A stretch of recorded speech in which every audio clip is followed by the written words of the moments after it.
आणि आता आपल्या चर्चेकडे वळूया। 31 जानेवारी 2026 पर्यंत स्थानिक स्वराज्य संस्थांच्या निवडणुका घ्या असे सुप्रीम कोर्टाने आदेश दिलेत आणि त्यानंतर आता वर्षाअखेरीस पालिका निवडणुका लागणार आहे हे चित्र जवळपास स्पष्ट आहे। त्यामुळे राजकीय वातावरण साहजिकच तापायला सुरुवात झाली। मुंबईमध्ये ब्रँड कुणाचा चालणार यावर गरमागरमी झाल्यानंतर आता त्याचाच पुढचा अंक म्हणजे महापौर कोण होणार यावर कुस्ती सुरू आहे। प्रत्येक जण एकमेकांवर आरोप करत सुटलाय। भाजप म्हणतं ठाकरेंना महापौरपदी खान बसवायचं आहे, तर तिकडे ठाकरेंकडून आणि मनसेकडून भाजपकडे बोट दाखवलं जातंय। भाजप मुंबईकरांच्या माथी कुणी मोठा भाई किंवा भैया अर्थात गुजराती किंवा उत्तर भारतीय महापौर लादणार का अशा चर्चांना त्यांनी हवा दिलेली आहे। हे सगळं बघता आठवण होते ती छत्रपती संभाजीनगर मधल्या निवडणुकीची। तिथे खान विरुद्ध बाण असं नॅरेटिव्ह सेट करत निवडणुकीत धर्माचं जोरदार राजकारण झालं होतं। आता मुंबईत सुद्धा तसंच चित्र आहे, फक्त इथे नुसता खान नाहीये तर त्या जोडीला भैया भाई हे सुद्धा आहेत। धर्मांधतेची ही घाण मुंबई महापालिकेच्या निवडणुकीआधी दिसणार आहे हे निश्चित आहे। प्रश्न असा आहे की ही धर्मांधता मुंबईच्या रस्त्यावरचे खड्डे भरणार आहे का? मुंबईकरांना पिण्यासाठी स्वच्छ पाणी देणार आहे का? मुंबईतलं प्रदूषण दूर करणार आहे का? थोडक्यात खरे मुद्दे बाजूलाच पडतायत। आता स्वतःचा ब्रँड झळकवणारे या धर्मांधतेच्या राजकारणाची घाण या सगळ्या प्रकारामध्ये आणणार आहेत का यावरच आपल्याला आज चर्चा करायची आहे।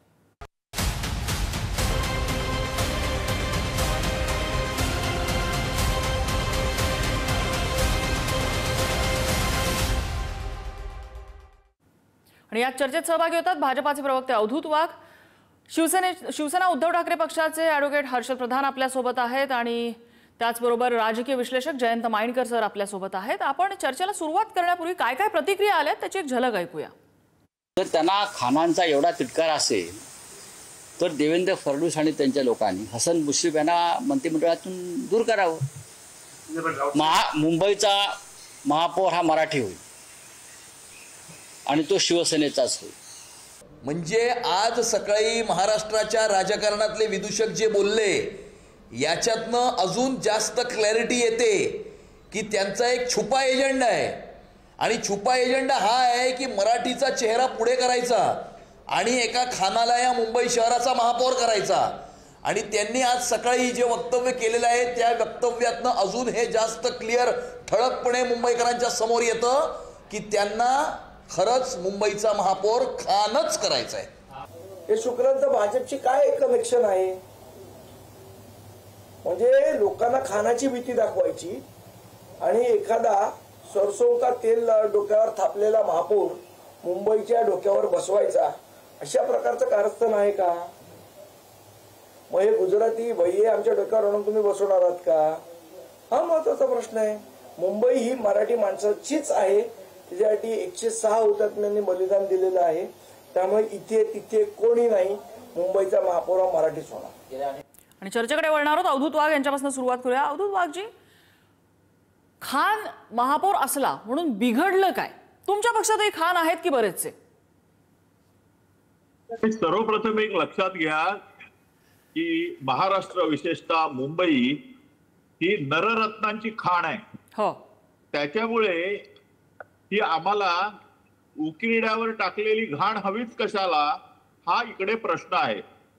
9 ऑक्टोबर 2012 मुंबईमध्ये रझा अकादमीने एक मोर्चा काढला आणि त्या मोर्चामध्ये असलेल्या एका खानाने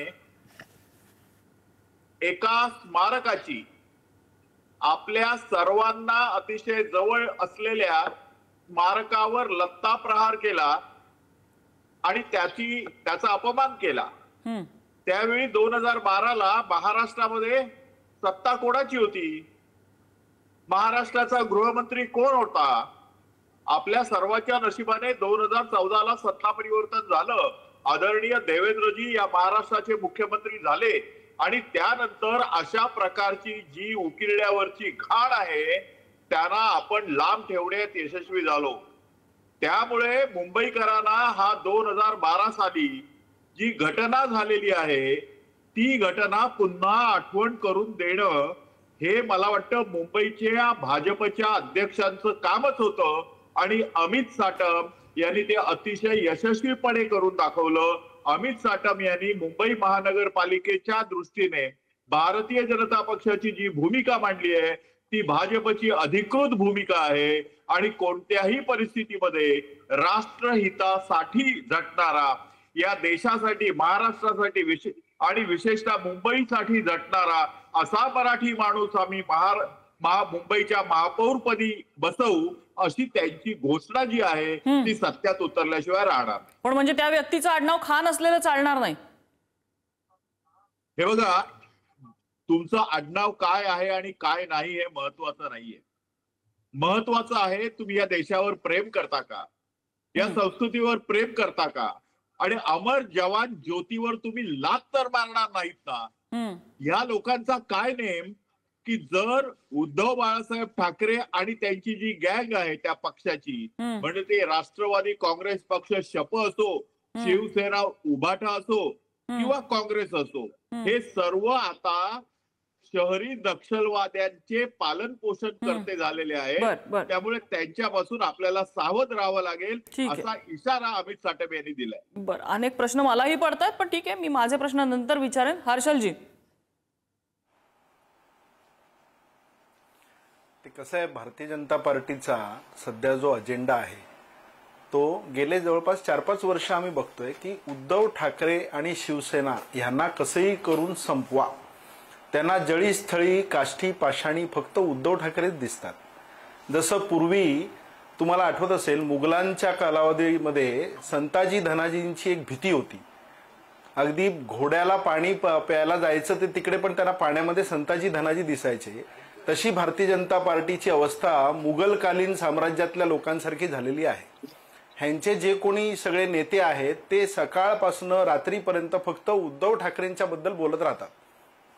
आम्ही गेले अनेक वर्ष उद्धव साहेबांचा कालावधी जर तुम्ही पाहिला, आठवला, तर त्यांनी कधीही जात पात धर्म पंथ भाषा ह्याच्यावर कधीही कोणालाही मदत करताना विचार केलेला नाही. त्यांनी प्रत्येक माणसाला मदत केली. ते जेव्हा मुख्यमंत्री होते त्या कालावधीमध्ये त्यांनी जे काही काम केलं त्याची दखल वर्ल्ड हेल्थ ऑर्गनायझेशनने घेतली, सर्वोच्च न्यायालयाने घेतली. कोविडमधलं त्यांचं जे काम होतं त्याच्यामुळे तर त्यांचा देशातले पहिल्या नंबरचे मुख्यमंत्री म्हणून गौरव झाला. या सगळ्याची मळमळ जळजळ भारतीय जनता पार्टीच्या मनामध्ये आली आणि त्यामुळेच त्यांनी ईडी, सीबीआय आणि बाकीच्या सगळ्या यंत्रणा वापरून शिवसेना फोडली, शिवसेनेचा धनुष्यबाण चोरला, तो एकनाथ शिंदेच्या ताब्यात दिला आणि महाराष्ट्रावर त्यांनी कशीबशी सत्ता मिळवली. कारण उद्धव ठाकरेंचं जे काम होतं त्याच्यातनं एक लक्षात आलं की यापुढे भारतीय जनता पार्टी कधीही सत्तेत येणार नव्हती. आता त्यांनी काय केलंय, आता त्यांनी निवडणुका जशा जवळ यायला लागल्यात किंवा निवडणुकांची घोषणा तर आता न्यायालयानेच सांगितलं की जानेवारीपर्यंत सगळ्या निवडणुका घ्या. मग आता विषय कुठला काढायचा, तर उद्धव ठाकरेंना बदनाम करायचं, उद्धव ठाकरेंना संपवायचं. का तर मुसलमान उद्धव ठाकरेंना मतदान करतात, मुस्लिम बांधव उद्धव ठाकरेंच्या बाजूला आहेत असं यांचं एक नेरेटिव्ह आहे. असेलही आणि आहेच.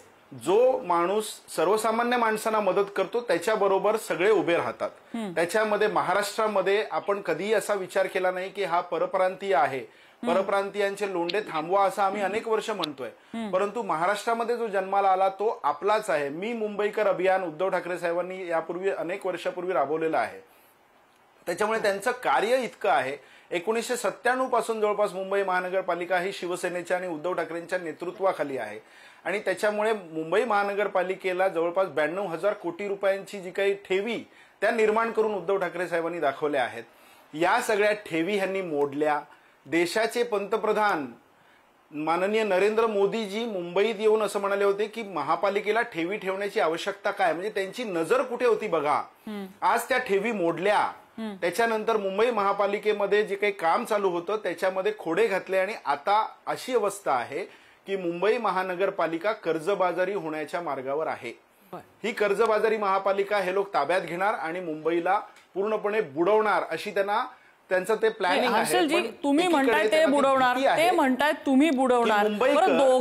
दोघांचंही कर्तृत्व हे बऱ्याच लोकांनी, बऱ्याच पत्रकारांनी मांडलेलं आहे. त्याच्यामुळे त्या वादात आपण घुसूया नको. माझा प्रश्न तुम्हाला असा आहे, वोट जिहादचा आरोप तुमच्यावरती होतो. मुस्लिम मतं एक गठ्ठा काही भागातून तुम्हाला मिळतात, त्याचा डेटा समोर आलेला आहे. खान महापौर बसणार म्हणून आरोप तुमच्यावरती होतो. साहजिक हे आरोप तुमच्या विरोधकांकडनं होणार आहेत, पण म्हणजे असं आहे ना की ठिणगी कुठेतरी पडल्याशिवाय धूर येणार नाही ना. काहीतरी फॅक्ट्स असतील की नाही. शिवसेनेचा जो खांब आहे तंबूचा, खांब डळमळीत होत चालला असा आरोप होतोय तुमच्यावरती. म्हणजे माझ्या हिंदू बांधवांनो आणि भगिनींची जागा माझ्या देशभक्त बांधवांनो त्यावेळेला शिवसेनेचा स्टान्स चेंज झालाय हे समोर येत आहे. भाजपची नाही ना, असं आहे जेव्हा ज्या पद्धतीचे प्रेक्षक असतात, ज्या पद्धतीचे श्रोते असतात, त्यांच्या समोर त्या पद्धतीचं आवाहन करायचं असतं. त्याच्यामध्ये वावगं काहीच नाहीये. आणि भाजपाच्या तंबूत घबराट सध्या का आहे तर आता ठाकरे बंधू एकत्र आले म्हणून त्यांना भीती वाटायला लागली आहे. 20 वर्षांनी ठाकरे बंधू एकत्र आले, एका व्यासपीठावर आले, त्यांच्या भेटीगाठी वाढल्या, तर भारतीय जनता पार्टीमध्ये घबराट उडाली एकदम. त्यांनी आता खानाचा विषय काढला, मग आणखीन काही दिवसांनी ते पानाचा विषय काढतील, मग मानपानाचा विषय काढतील. म्हणजे त्यांचं काय झालंय की अस्वस्थ मनोवृत्तीची माणसं झालेली आहेत ती. नेमकं काय करायचं हे त्यांना कळत नाहीये. प्रत्येक जणांची आपापली राजकीय भूमिका आहे, त्यातनं ते राजकीय आरोप होतात आणि हे दोन्ही बाजूकडनं होत आहेत. मी माइंडकर सरांकडे जाईन. माइंडकर सर, जितकं खान या गोष्टीवरनं पॉइंट आउट करणं चुकीचं आहे, तितकंच ते मोठा भाई भैया सरसो का तेल लावलेले गुजराती उत्तर भारतीय असं म्हणून सुद्धा पॉइंट आउट करणं हे चुकीचं आहे. मुंबई महापालिकेची निवडणूक आता मुंबईकरांच्या मुद्द्यांवरनं, ह्या अशा धर्मांधतेच्या मुद्द्यांवरती येते हे स्पष्ट आहे असं म्हणायचं. भारतातली कुठलीही निवडणूक ही जवळपास 1989 पासून ही धार्मिक मुद्द्यावरच झालेली आहे. पण आता ज्या पद्धतीने, म्हणजे मी स्पेसिफिकली सांगतोय, आता अगदी रझा अकॅडमी पासून तर इतरही काही उदाहरणं जी काही आपण आतापर्यंत बोलल्या गेलं, मला एक उदाहरण कुठेतरी अपेक्षित होतं ते दिसलं नाही. आज लंडनचा महापौर सादिक खान एक पाकिस्तानी आहे. आतापर्यंत काही दिवस आधी इंग्लंडचे पंतप्रधान एक युगांडियन आणि आता सध्या इंग्लंडमध्ये स्थायिक झालेले असे होते, आपल्याला माहितीच आहे. आणि काही वर्ष आधीपर्यंत अमेरिकेची उपाध्यक्ष एक आफ्रो इंडो अमेरिकन महिला होती. या अशा परिस्थितीत मुंबई हे एक जागतिक दर्जाचं शहर असताना पहिल्या 4-5 शहरात ज्याचं नाव येतं त्याच्यामध्ये एका मोठ्या पक्षाने अशा प्रकारचे जातीयवादी, अर्थात हे सांगण्याची भाजपला गरज नाही, कारण मुळात भाजप हा केवळ धर्मांधतेवर, धार्मिकतेवरच उभा असलेला पक्ष आहे. आणि त्यांनी त्याच मुद्द्याचा वापर आता करत पुढे जाण्याचा प्रयत्न केलेला आहे. त्यांनी स्पेसिफिकली खान हा शब्द का काढला, याचं कारण ही वस्तुस्थिती आहे की मुंबईतली 28 ते 30% जी मराठी मतं आहेत, राज आणि उद्धव हे मराठी मतांच्या करता जे काही त्यांचं एक we are the champions of Marathi votes हे एकत्र आल्यामुळे ऑब्व्हियसली त्यांची मतं ही मराठी जी काही 28 ते 30% मतं आहेत, यातला एक मोठा चंक हा त्यांच्याकडे जाणार. मग या चंकला हलवण्याकरता यांनी एकमेव शस्त्र, मग ते रझा अकॅडमीचा आणि आत्ताच्या विषयाचा संबंध काय मला समजत नाही. जसं अयोध्येत केव्हा 15व्या शतकात बाबर कोण आलेला असेल, त्याचा सूड आपण 1992ला का घेतो हे मला आजही समजत नाही. त्याच प्रकारे इथे सुद्धा त्यांनी तोच मुद्दा काढला. आणि जर तुम्ही उद्धव ठाकरेंना ते निवडून आले तर खान कोणीतरी होईल. आता यातला प्रश्न एक आपण पॉलिटिकली मान्य करूया, जे कोणी दोघं मान्य करणार नाहीत, एक आपण पॉलिटिकली मान्य करूया, जेव्हा भाजपची मतं उद्धव ठाकरेंच्या कडून गेली त्याच वेळेला काँग्रेसची दलित आणि मुस्लिम हुकमी मतं ही उद्धव ठाकरेंना मिळाली. आणि ही वस्तुस्थिती आहे की उद्धव ठाकरेंना मिळालेल्या विजयात या मतांचा फार मोठा वाटा आहे. ठीक आहे. त्याच्यानंतर कदाचित तुम्ही आज जेव्हा पहिल्यांदा, म्हणजे हे तर मी अगदी शिवसेनेच्या बाबतीत आणि मनसेच्या बाबतीतही म्हणेन की त्यांनी सुद्धा केवळ मराठी माणूसच महापौर होईल हे म्हणणं एक प्रकारे आपला शॉव्हिनिस्टिक अप्रोच, नाहीतरी त्यांचे पक्ष ते शॉव्हिनिस्टिकच आहेत, तो अप्रोच दाखवणं आहे. आणि कॉस्मोपॉलिटिन ऍटमॉस्फिअर असलेल्या, आणि मी आता उदाहरणं दिली, अगदी सादिक खान पासून कमला हॅरिस पर्यंत सर्व अशा प्रकारे जगात उदाहरणं घडत असताना आपण मात्र एवढं शॉव्हिनिस्टिक राहणं हे योग्य नाही. आपण तेवढं वाईड असावं. अगदी हे खरं आहे, संजय राऊतांनी प्रश्न विचारला, मग तुम्ही हसन मुश्रीफांना काढणार का? एक प्रकारे जेव्हा त्यांना मुस्लिम मतं मिळणार, दलित मतं मिळणार आणि उद्धव आणि राज यांची अपेक्षित असलेली युती ही आपल्याहून पुढे जाणार, याच्यामुळे जेव्हा भाजपला भीती वाटली तेव्हा त्यांनी आपलं ट्रम्प कार्ड काढलं आणि त्याचं नाव खान कोणतरी मेयर बनेल, म्हणजे पुन्हा हिंदू या मुद्द्यावर तरी आपण एकत्र येऊ. भाजपचे प्रवक्ते रजा अकॅडमी पर्यंत पोहोचतात. पण याच्यात नम्रता, तू विचारलेला प्रश्न बरोबर राहतो की या सगळ्यांच्या मध्ये अगदी शिवसेना असू दे, मनसे असू दे किंवा भाजप जे काही करत आहे, मुंबईचा विकास, मुंबईचे रस्ते, मुंबईचे प्रश्न याबद्दल कोणीही बोलत नाही आणि केवळ धर्माच्या किंवा लँग्वेजच्या किंवा आपल्या रिजनल ऍस्पिरेशन्सच्या भरोश्यावर. अगदी माइंडकर सर, मात्र अजूनही प्रश्न हा राहतो की लोकसभेमध्ये तुम्ही जे म्हणता त्या फॉर्म्युलाने लोकसभेमध्ये उद्धव ठाकरेंना यश मिळालं, पण विधानसभेमध्ये ते मिळू शकलं नाही. अर्थात ते कुठे काय कसे समीकरणं बदललेली आहेत त्याचाही अभ्यास होणं गरजेचं आहे. सिंगल हँडेड इकडची मतं काढून तिकडे मिळाली किंवा तिकडची मतं काढून इकडे मिळाली एवढं सोपं गणित हे दिसत नाहीये सध्या तरी. आणि दुसरा, आपण जो एक कयास बांधतो की 2 ठाकरे बंधू आल्यामुळे सगळीच्या सगळी मराठी मतं तिथे एक गठ्ठा जातील. येस, सरफेसवरती हे असं दिसतंय, पण याचा अर्थ भाजप किंवा इतर पक्षांना मराठी मतं मिळत नाहीत का? काँग्रेसला, राष्ट्रवादीला मराठी मतं मिळत नाहीत का? त्यांचा मराठी वोटर हा उठून ठाकरेंकडे जाणार आहे का? तिथे आयडिओलॉजीचा पूर्ण बदललेली आहे आयडिओलॉजी. तर ही आयडिओलॉजीचा शिफ्ट ते मान्य करतील का, भले ते मराठी असतील किंवा अमराठी असतील? हेही प्रश्नच आहे. ठीक आहे, मी अवधूत वाघ यांच्याकडे येते. अवधूत वाघजी, तुम्ही अगदी सुरुवातीला जे संबोधन केलं, उकिरड्यावरची घाण, तुम्ही रझा अकादमीचा रेफरन्स दिला, तुम्ही हुतात्मा स्मारकावरती हल्ला करणाऱ्याचा रेफरन्स दिला. थोडक्यात तुम्ही मुंबई महापालिकेमध्ये संपूर्णपणे मुस्लिम समुदायाला डिसोन करताय का? नाही, हे मुळीच सत्य नाहीये. मी सुरुवातीलाच सांगितलं की जर जम्मू काश्मीर मधल्या एका मशिदीमध्ये लावलेल्या बोर्डवर जर अशोक स्तंभ असेल तर तो अशोक स्तंभ दगडाने ठेचून दूर करणारी जर जमात, ह्याच्या विरुद्ध आपण कोण बोलत नसू तर त्याच्या विरुद्ध आम्ही बोलणार. हा प्रश्न अशोक स्तंभाचा आहे, हा प्रश्न देशाच्या सार्वभौमतेचा आहे आणि राष्ट्रीय चिन्हाचा आहे. यावेळी हे विचारजंत गप्प का बसतात? ज्यावेळी राहुल गांधी स्वतः सांगतात की माझा पक्ष हा मुस्लिमांचा आहे, ज्यावेळी या देशाचे माजी पंतप्रधान मनमोहन सिंह म्हणतात की या देशातील संपत्तीवरचा पहिला हक्क हा अल्पसंख्याकाचा आहे, अशा वेळी हिंदूंसाठी बोलणारी जर एखादी पार्टी, एखादा पक्ष असेल तर तो चुकीचा कसा? नाही, हे बघा, विभाजन हे विभाजन असतं. तुमचा पक्ष नाही का सांगत आमचा डीएनए ओबीसी आहे म्हणून? विभाजन हे विभाजन आहे. धर्माधर्मांमधलं विभाजन दिसतं. तुम्ही जी वक्तव्य सांगितली ती, तुम्ही जातीजातीतलं विभाजन करताय. फरक कसा? तुम्ही पण त्याच पक्षातले आहात. तुम्ही जी उदाहरणं दिली अवधूत वाघजी, ती धर्माधर्मातल्या विभाजनाची होती. तुम्ही नाही का म्हणता आमच्या पक्षाचा डीएनए ओबीसी आहे, तुम्ही जातीजातीतलं विभाजन करताय. विभाजन हे विभाजन असतं. ते कुठल्याही भाषेचं असू दे, कुठल्याही प्रांतातलं असू दे, धर्माचं असू दे, जातीचं असू दे, तुम्ही त्याच माळ्यातले मणी आहात. नाही नम्रताजी, असं मला वाटत नाही. कारण भारतीय जनसंघाची स्थापना झाल्यानंतर सातत्याने या पक्षाला शेटजी आणि भटजींचा पक्ष म्हणून नेणवलं.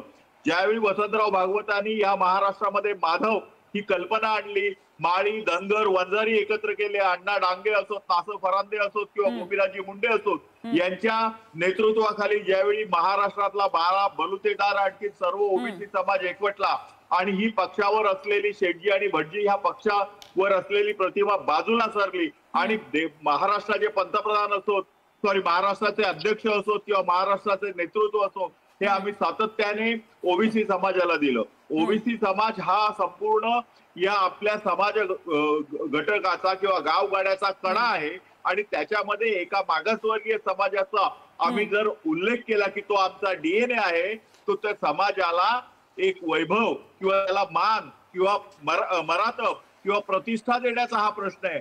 ज्यावेळी मी काँग्रेस सांगतं त्यावेळेला प्रतिष्ठा का मिळत नाही मुस्लिम समुदायाला? काँग्रेस पण तर राष्ट्रीय पक्ष आहे. इथे त्यांनी बघा, त्यांनी काय सांगितलेलं आहे, माझा पक्ष हा मुस्लिमांचा आहे. आम्ही म्हणतोय आमचा डीएनए आहे, हा आमचा डीएनए म्हणे सर्वस्वी नाही, डीएनए म्हणे हा आमचा गुण आहे. पण आमचे हात आहेत, आमचं डोकं आहे, आमचं शरीर आहे, हे इतरांसाठी आहे. काँग्रेस पक्ष म्हणतो आमचा पक्ष मुस्लिमांचा आहे, याचा अर्थ तो इतरांचा नाही, तो हिंदूंचा नाहीये असं स्पष्ट तुम्ही होत आता आहे. राहुल गांधींच्या कुठल्या वक्तव्याचा रेफरन्स दिलाय? आय एम सॉरी, मला तो रेफरन्स आठवत नाहीये, पण तुम्ही मनमोहन सिंग यांचं जे वक्तव्य सांगितलं ते संपूर्ण भाषण मी वाचलेलं आहे आणि त्या भाषणाचा अर्थ तुम्ही जो सांगता त्या पद्धतीने नक्की नव्हता हे मी आता इथे सांगू शकते. मला ते एक्झॅक्ट इंग्लिशमधलं वाक्य आता नाही सांगता येणार, पण तुम्ही जो सांगताय त्या पद्धतीने त्याचा अर्थ नव्हता. तो डिप्राइव्ड क्लाससाठी होता, डिप्रेस्ड क्लाससाठी होता समाजातला, ज्याच्यामध्ये एक मुस्लिम समाज येतो, अशा आशयाचं ते वक्तव्य होतं. हर्षलजी, तुम्ही काही वेगळ्या टोपलीमध्ये बसलेले नाहीये, तुमचाही सगळा आवेश तोच आहे. नम्रताताई, भारतीय जनता पार्टीची अवस्था कशी आहे हे आता तुमच्या समोरच आलं. म्हणजे आता अवधूत जी ज्ञान वाटतायत भारतीय जनता पार्टी बद्दल, जे मुळात भाजपचे नाहीच आहेत, म्हणजे नव्हतेच, ते कुठून तरी बाहेरनं आलेले आहेत, कुठल्या पक्षात होते ते. आपण पक्षांतरावर बोलूया नको. पक्षांतराची भाषा निघाली की सगळ्या पक्षांचं पितळ उघडं पडतं. आपण पक्षांतरावर बोलूया नको. सगळ्या पक्षांचं पितळ उघडं पडतं. हर्षलजी, पक्षांतराच्या मुद्द्यावर आपण पुढे जाऊया प्लीज. माफ करा, माफ करा, माफ करा. बोला हर्षलजी, मुद्द्यावर बोला. माफ करा, चला माफ करा. असं आहे की असं आहे, मुद्दा तोच आहे. भाजपची अवस्था अशी झालेली आहे की त्यांना मूळ त्यांचे जे विचार होते, आयडिओलॉजी होती, ती आता हरवत चाललेली आहे. त्यांच्याकडे येणारे जे वेगवेगळ्या पक्षातले लोक आहेत ते जे काही ज्ञान वाटतायत त्याच्यावर त्यांना पुढे चालावं लागतं. आपण जर भारतीय जनता पार्टी मुळात कोणाची, तर राष्ट्रीय स्वयंसेवक संघाच्या मुशीतनं निर्माण झालेली भारतीय जनता पार्टी असं आपण मानत आलेलो आहोत, आपण पाहत आलेलो आहोत. आता राष्ट्रीय स्वयंसेवक संघाचे जे प्रमुख आहेत, सरसंघचालक मोहनजी भागवत यांनी जेव्हा जेव्हा आपले विचार प्रकट केले तेव्हा तेव्हा त्यांनी जे मुस्लिम बांधवांबद्दल नेहमी चांगली वाक्य त्यांनी उच्चारली. त्यांनी म्हटलं की मुस्लिम बांधव आपल्या समाजाचा एक घटक आहे, मुस्लिम बांधवांना आपण सोबत घेतलं पाहिजे, त्यांचा गैरसमज आपण दूर गेला पाहिजे. ते मशिदीत सुद्धा जाऊन आले. मग त्याबद्दल भाजपचं मत काय आहे? म्हणजे भारतीय जनता पार्टी आता कुठेतरी मतांसाठी लोकांमध्ये संभ्रम निर्माण करण्याचा प्रयत्न करते आहे का, हे पण आपण याचा विचार केला पाहिजे. म्हणजे मुंबईमध्ये जे विषय सुरू आहेत, तुम्ही जर एक दुसरं उदाहरण मी देतो, जसं जैन धर्माची मतं जी आहेत ती आपल्याकडे वळावीत म्हणून मंगलप्रभात लोढा नावाचे जे मंत्री आहेत ते म्हणतात की आम्ही वॉर्डामध्ये कबूतरखाने काढू. का, तर ती भीती आहे की हे जी आपली मतं, त्यांची भाजपची जी मतं होती, गुजराती मतं ही भाजपची, जैन मतं ही भाजपची, तर ती कुठे दुरावतायत की काय या कबूतरखान्याच्या विषयावरनं. या भीतीने त्यांनी आता असं डायरेक्ट जाहीर करून टाकलं की आम्ही वॉर्डामध्ये कबूतरखाने काढू. मुंबई महानगरपालिकेची निवडणूक जशी जशी जवळ येते आहे तशी तशी ह्यांची अवस्था अशी झाली आहे. तुम्ही नाही का आता म्हणताय की आम्ही मराठी मतांसाठी एकत्र आलोय, आम्ही महाराष्ट्रासाठी, आम्ही मराठी जनांसाठी एकत्र आलोय असे ठाकरे बंधू तुम्ही नाही का सांगत? तुम्ही तुमची मराठी मतं जपताय, आमचं मूळच ते आहे ताई, आमचं मूळच मराठी आहे. आम्ही मराठी माणसासाठीच काम करतो, आम्ही हिंदुत्वासाठीच काम करतो. आमची आयडिओलॉजी बदललेली नाही, आम्ही तुष्टीकरण करायला जात नाही, आम्हाला कुठलीही मतं हवी आहेत म्हणून आम्ही काम करत नाही. उद्धव ठाकरे साहेबांनी जे काम केलं ते महाराष्ट्राच्या सगळ्या जनतेसाठी केलं, म्हणूनच त्यांचं कौतुक झालं आणि म्हणूनच त्यांची भीती भारतीय जनता पार्टीच्या मनामध्ये खोलवर आहे की उद्धव ठाकरे आले, बापरे आता काय करायचं, उद्धव ठाकरेंना संपवा, हे त्यांच्याकडनं केलं जातंय सातत्याने, म्हणून त्यांना बदनाम करण्याचा ते डाव करतात, पण त्याच्यात त्यांना यश मिळत नाही. माइंडकर सर, शेवटचं मिनिट आहे माझ्याकडे. या सगळ्यामध्ये मुंबईकरांना कुठे बघताय? मला असं वाटतं की मुंबईकरांनी याच्या धर्मापासून दूर राहावं, आपलं कॉस्मोपॉलिटन स्ट्रक्चर ते दूर ठेवतील अशी अपेक्षा मगाशी आपण बोलताना असं म्हणाले की लोकसभेचा नॅरेटिव्ह विधानसभेत दिसला नाही. मग त्याच्यामध्ये एकूणच वोटिंग पॅटर्न विषयी काही प्रश्न उभे केलेले आहेत, ज्याची राहुल गांधींपासून सगळीकडे ती चर्चा होते आहे, त्याचाही जरा विचार केला पाहिजे. आणि मी 1985 पासूनचा जो एक नॅरेटिव्ह पाहतोय लोकसभेमध्ये जे आहे ते विधानसभेत घडत नाही, आणि विधानसभेत जे आहे ते स्थानिक स्वराज्य संस्थांमध्ये घडत नाही.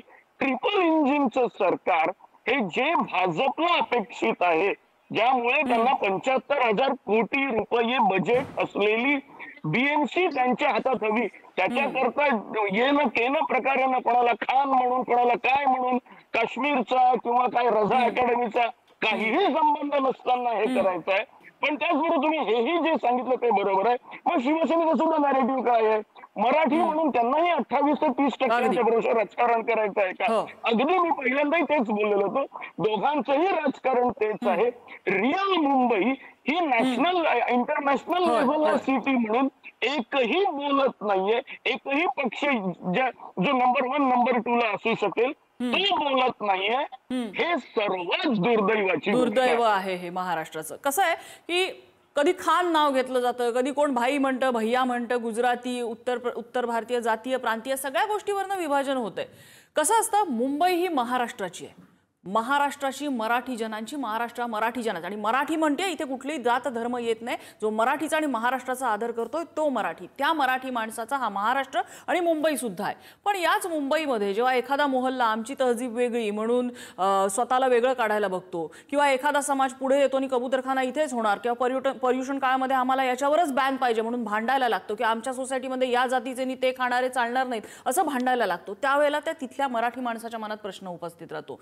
वेळेला एखाद्या समाजाचा व्यक्ती किंवा एखाद्या भागातला, एखाद्या प्रांतातला व्यक्ती रस्त्यावर उभं राहून बोलणार नाही मराठी म्हणून धमकावतो, त्यावेळेला त्या समाजाबद्दल प्रश्न उपस्थित राहतात. आणि याच गोष्टींचं भांडवल केलं जातं, याच गोष्टींचं राजकारण केलं जातं. आणि ते राजकारण कशा पद्धतीने आपल्याला विकून आपली राजकीय पोळी भाजता येईल याचे प्रयत्न आता सुरू झालेले आहेत. कारण मुंबई महापालिकेच्या निवडणुका तोंडावर आलेल्या आहेत. मुंबईकरांनो, सावध राहा आणि डोळे उघडून योग्य व्यक्तीला, योग्य कॅन्डिडेटला मतदान करा. चर्चेसाठी सगळ्या मान्यवरांनी वेळ दिला, सगळ्यांचे आभार. आजचा धुळा इथेच थांबतोय.